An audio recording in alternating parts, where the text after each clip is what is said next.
Estimados amigos y hermanos, he recibido en los últimos días bastantes preguntas sobre acontecimientos que van a venir, eventos que van a producirse en relación con la Iglesia y en relación con el mundo.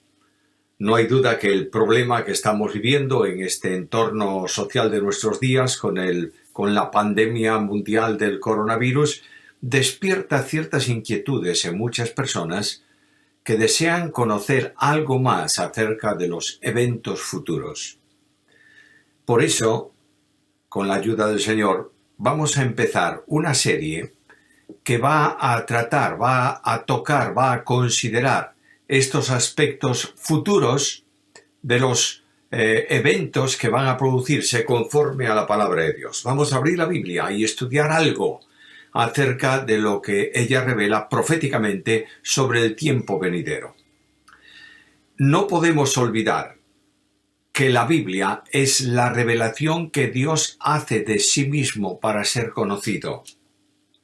En la carta a los Hebreos, en la epístola a los Hebreos, en el capítulo 1, leo estas palabras, versículo 1, Dios, habiendo hablado muchas veces y de muchas maneras en otro tiempo a los padres por los profetas, en estos postreros días nos ha hablado por el Hijo a quien constituyó heredero de todo y por quien asimismo hizo el universo. Por tanto, Dios ha hablado. No ha guardado silencio nunca, porque el interés de Dios es que el hombre le conozca. Jesucristo dijo que la vida eterna consiste en conocer al Padre y al Hijo. Dice literalmente en Juan capítulo 17, la vida eterna es que te conozcan a ti, el único Dios verdadero, y a Jesucristo a quien tú has enviado. De manera que el Dios de la gracia, de la bondad, de la misericordia, se revela. Y lo hace primeramente de una forma sencilla, yo diría simple, pero muy eficaz, muy eficiente, muy activa, muy real, por medio de la naturaleza.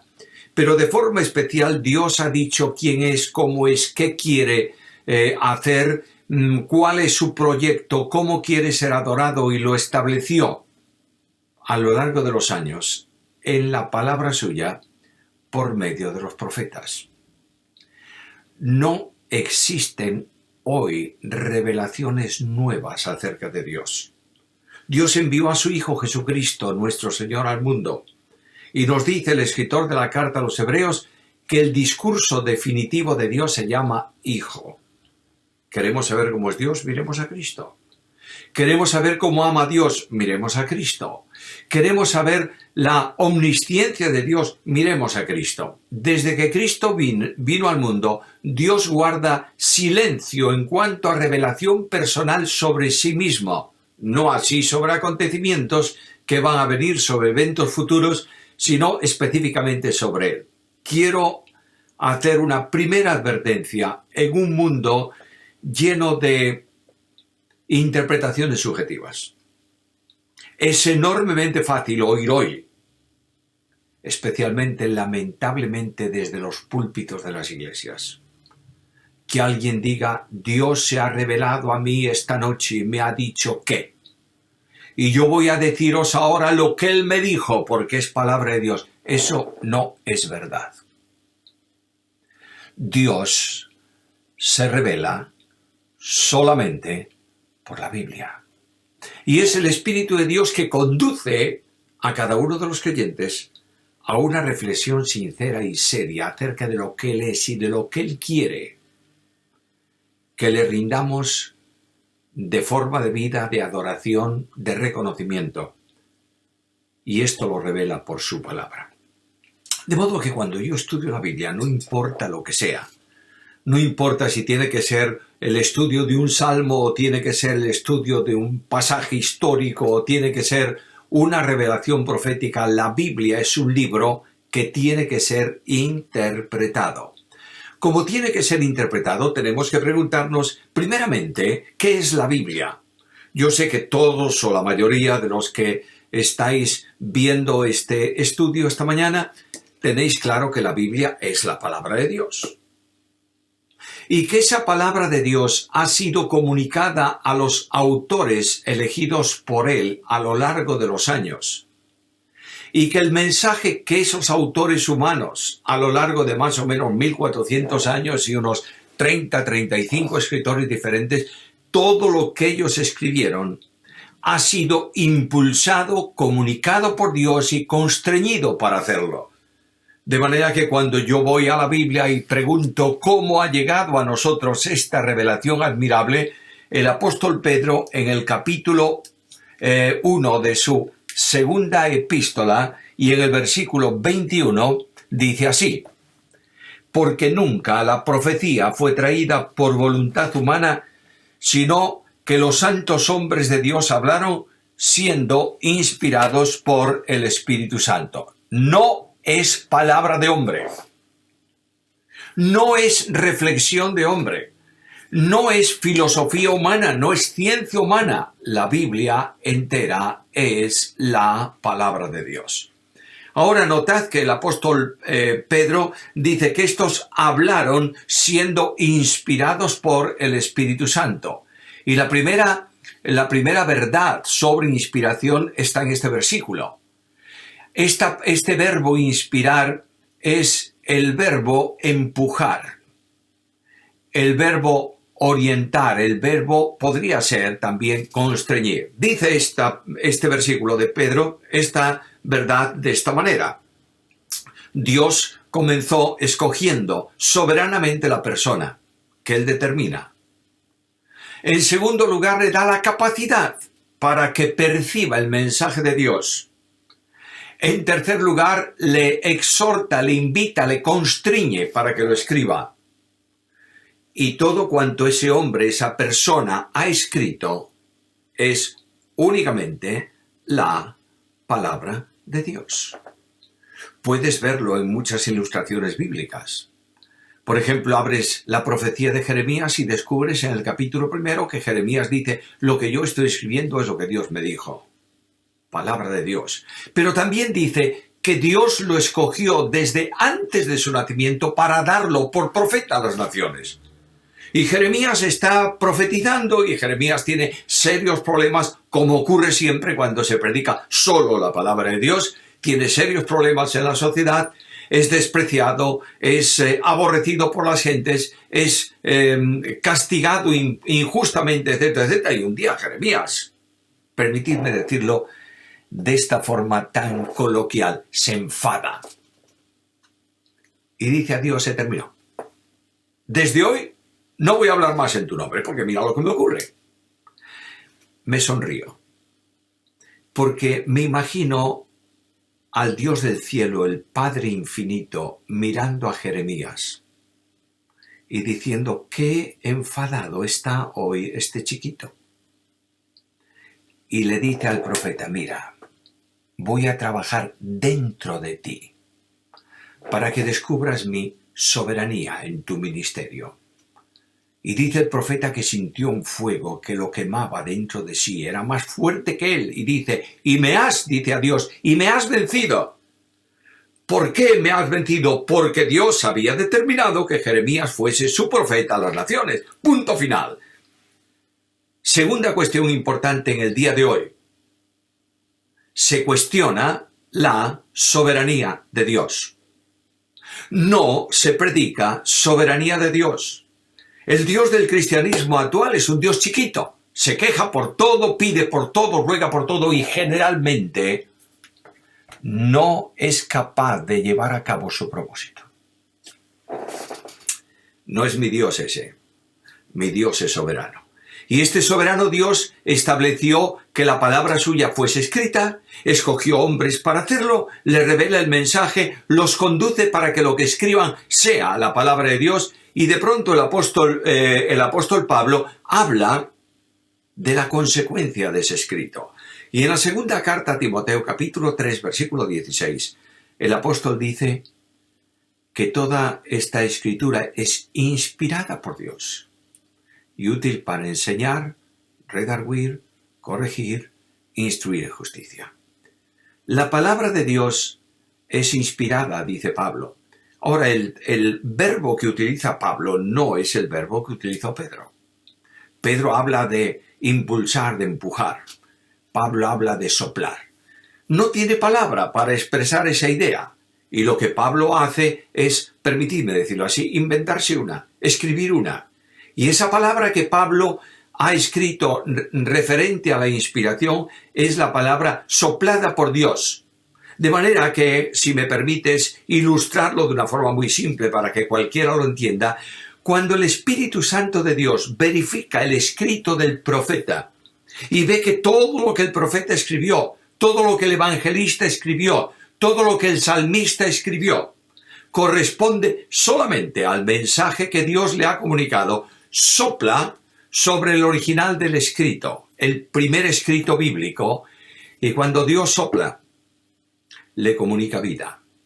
Por eso en Hebreos capítulo 4 y versículo 12 dice que la palabra de Dios es penetrante, es actuante, dice, es eficaz. Y esa palabra eficaz, ese adjetivo eficaz, necesitaría por lo menos dos adjetivos para darle el completo sentido que tiene. La palabra de Dios no solamente es eficaz porque actúa para lo que Dios la envía, sino que es eficiente. Porque tiene poder para convencer, para redarguir y también para condenar. Mis queridos hermanos, la Biblia es plenariamente inspirada por Dios, ¿lo crees? No solamente las ideas, como algunos por ahí dicen, no solamente ciertos conceptos, dejando al arbitrio del autor que escriba lo que le parezca mejor sobre otras cosas. Cristo dice que ni una jota, una iota, ni un tilde de la ley pasará. ¿Por qué? Porque es palabra de Dios. De modo que los signos más pequeños del escrito han sido soplados también por el Espíritu Santo y toda la Escritura, sin distinción alguna, es palabra inspirada de Dios. ¿Crees esto? Permíteme llevarte a una reflexión. Si creyéramos que la Biblia es plenariamente inspirada, la leeríamos más, la estudiaríamos más, la amaríamos más, la predicaríamos más y sobre todo viviríamos más conforme a esa Biblia.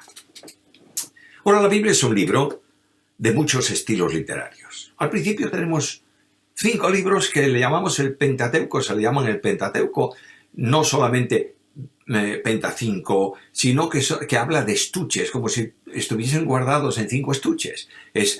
Los libros de Moisés únicos de ese género en la Biblia. Después vienen los libros históricos. Selección divina de la historia humana. Luego los libros poéticos. Después los proféticos. Luego los 4 evangelios del Nuevo Testamento. El libro histórico bisagra, que es el libro de Hechos. Las epístolas de Pablo, las epístolas de Pedro, las epístolas de Juan, Santiago, Judas, Hebreos. Y finalmente concluye con una panorámica profética admirable en el libro de Apocalipsis. Ahora, cada uno de esos conjuntos literarios de la Biblia tienen también sus propios estilos,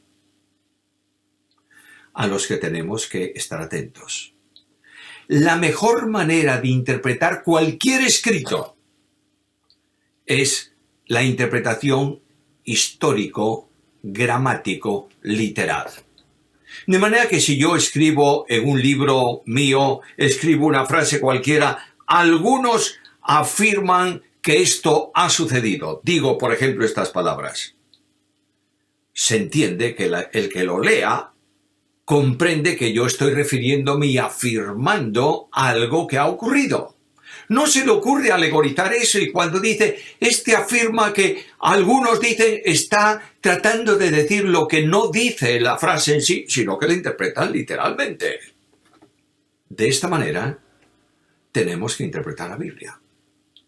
Hay un sistema interpretativo que algunos usan que es el sistema alegórico. Es decir, lo que dice el texto no es exactamente lo que Dios quiere decir. Tenemos que buscar lo que Él quiere decir en un significado profundo que está por debajo. Y cada autor que busca ese significado interpreta la Biblia a su forma y a su capricho. la única manera de interpretar correctamente la Biblia es formulándonos esta reflexión. ¿Qué dijo Jeremías? Cuando lo dijo, ¿para quiénes lo dijo? Con las palabras que las dijo. De manera que cuando yo interpreto así, tengo la garantía de no equivocarme en el mensaje. Esto también ocurre en el asunto profético. La profecía debe ser interpretada literalmente siempre y cuando no tenga alguna figura de lenguaje que no me lo permita interpretar así. Pongo un ejemplo, no de la profecía solo, sino de los salmos. Por ejemplo, el que habita al abrigo del Altísimo morará bajo la sombra del Omnipotente. Bueno, ¿qué es eso de abrigo del Altísimo? Una figura de lenguaje. El que vive amparado, cobijado por Dios, estará exento de cualquier tipo de dificultad porque está a su sombra. Me voy al Salmo 23 y leo aquel versículo. Aunque ande en valle de sombra de muerte, ¿cómo puedo yo eliminar una sombra? Pues la forma de eliminar una sombra más eficaz es cuando otra sombra mayor cubre esa sombra y esta sombra desaparece. Por ejemplo, estás viendo un árbol en plena luz del día, bajo el sol, y proyecta sombra, y de pronto viene una nube y se pone por encima del árbol, y desaparece la sombra del árbol, porque otra sombra mayor lo cubrió. De ahí que el Salmo dice que el que habita al abrigo del Altísimo morará bajo la sombra del Omnipotente. Figuras de lenguaje. También en profecía tenemos que estar atentos a las figuras del lenguaje. Hay pasajes de la profecía que describen ciertos movimientos de seres, por ejemplo, de ángeles caídos o de demonios, que los compara con animales, con escorpiones, con no sé cuántas cosas, y tenemos que entender ahí que Dios está utilizando una figura para enseñar una verdad. Ahora, la interpretación bíblica que vamos a seguir en este tiempo de examen de algunas profecías es la interpretación literal. Hay otra forma de interpretar la Biblia que se llama interpretación dogmática, que busca apoyar lo que hay que creer en textos bíblicos, no al revés. Es decir, la fe aceptable por el creyente no se origina en textos que se estudian, sino al revés. Presentamos una posible verdad de la fe y buscamos textos que la sustenten. No os olvidéis que cuando tú seleccionas un texto fuera de su contexto, lo conviertes en un pretexto. De ahí que hay algunos que hablen de que la salvación puede perderse buscando textos que nada tienen que ver con eso. Y diciendo que solo el que persevere hasta el fin será salvo, cuando tiene que ver con los creyentes en el tiempo de la persecución, en el tiempo de la tribulación, Israel en el tiempo de la tribulación, los salvos en el tiempo de la tribulación. Nada tiene que ver con la pérdida de salvación. Por tanto, vamos a centrarnos en la interpretación literal de la palabra de Dios. Ahora, cuando tú vas a la profecía bíblica, sobre todo la profecía, los eventos futuros, porque hay gran parte de la profecía que está cumplida, ya se ha cumplido. La historia la llevó a demostración práctica de que lo que Dios dijo se cumplió. Bueno, ya se ha cumplido, no tenemos problema. Pero cuando hablamos de acontecimientos, de eventos, mejor dicho, no tanto acontecimientos, eventos futuros, tenemos que tener muy en cuenta los sistemas interpretativos de las distintas escuelas interpretativas. Tenemos un sistema de interpretación que se llama el sistema amilenial, en donde ese sistema no cree que el milenio va a existir, que Cristo va a venir a reinar aquí a la tierra y que la resurrección es solamente una al final de los tiempos para justos que van a la gloria y para injustos que van a la perdición. No puede sustentarse ese método en gran parte de los pasajes que el Nuevo Testamento presenta para el futuro. Estos que piensan de esta manera utilizan una forma interpretativa que es ya cumplida, es decir, un cumplimiento hecho ya. Es una forma preterista. Lo que hay ahí no es para el futuro, se ha cumplido. Por ejemplo, cuando se habla de los eventos del capítulo 24 y 25 de Mateo, especialmente el 24, dice esto se cumplió todo cuando los romanos quemaron, derrotaron a los judíos y quemaron la ciudad y dispersaron al pueblo de Israel, etcétera, etcétera. No es así. No es así. Luego hay otro sistema que acepta que los acontecimientos van a producirse y se llama, habitualmente se conoce como interpretación dispensacional, se le llama el dispensacionalismo. Perdonadme que haga una reflexión. Todos los ismos y los istas son malos. Paternal, bueno. Paternalista, malo. Por tanto, el sistema no es dispensacionalista, es dispensacional. Es una hermenéutica, no una escuela teológica. Y con la hermenéutica dispensacional de que Dios se ha revelado y ha actuado a lo largo de los tiempos y tiene tiempos previstos para el futuro, podemos entender la profecía consecuentemente con la revelación de Dios. Dentro del sistema dispensacionalista hay un sistema llamado dispensacionalista histórico. Este sistema viene de la mano de algunas personas, como Scofield, por ejemplo, que llegan a hablar de distintos evangelios, evangelio de la gracia, evangelio del reino, evangelio del futuro, de la tribulación. Vienen a decirnos también que los capítulos del Sermón de la Montaña no son para la Iglesia, son para Israel, porque es la ética del reino. La pregunta que formulo inmediatamente que se me dice esto es esta: ¿cómo se entrará al reino milenial de Jesucristo? Nicodemo preguntó a Jesús y Jesús se lo dijo. Si no nacieres de nuevo, ni verás ni entrarás al reino. Y Pablo me dice que espiritualmente me ha liberado del poder de las tinieblas y me ha trasladado ¿a dónde? Al reino. Luego, si la ética del reino es lo que Cristo describe en esos capítulos, y yo estoy en el reino, en el tiempo actual, en el momento actual, esos capítulos son para mí. Y la enseñanza de ellos es una enseñanza para mi vida. Algo más. Las distinciones entre Israel e Iglesia son evidentes y necesario tenerlas en cuenta.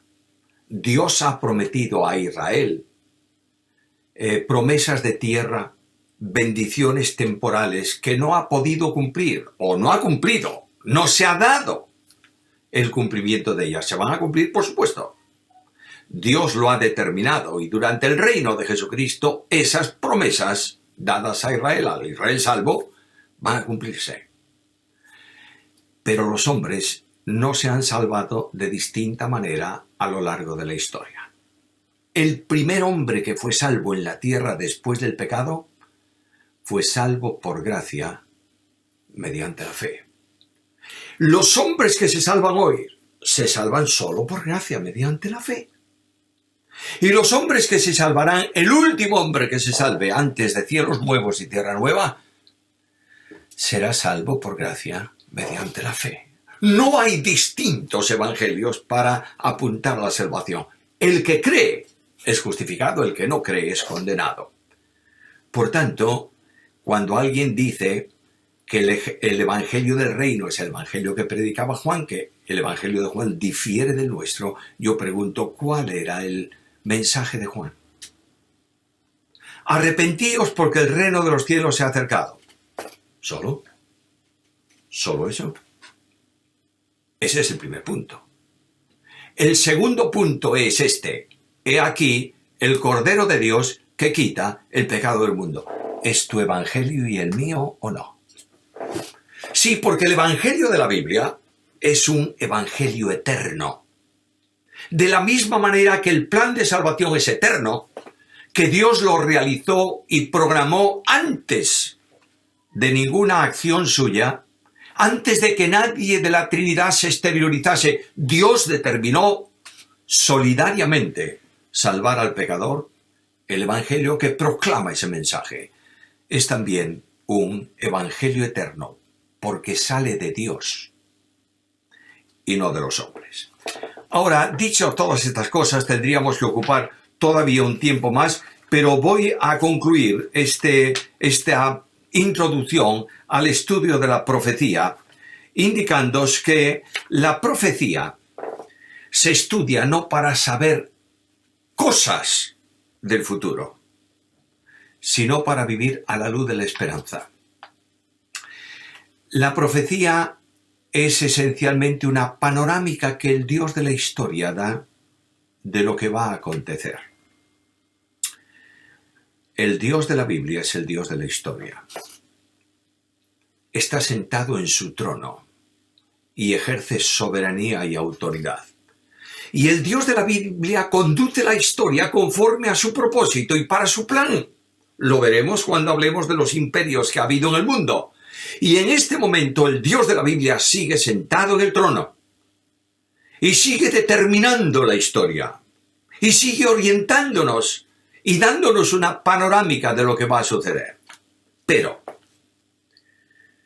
no hay señales para cuando la Iglesia sea trasladada a la presencia de Dios. Las señales son para Israel y para las naciones, no para la Iglesia. Algunos están, perdonadme la expresión, dispensadme, palabras un poco enfáticas, algunos están locos buscando señales. ¿Y sabes qué va a ocurrir? Va a venir el Señor, los va encontrando buscando señales en lugar de estar esperándolo a Él.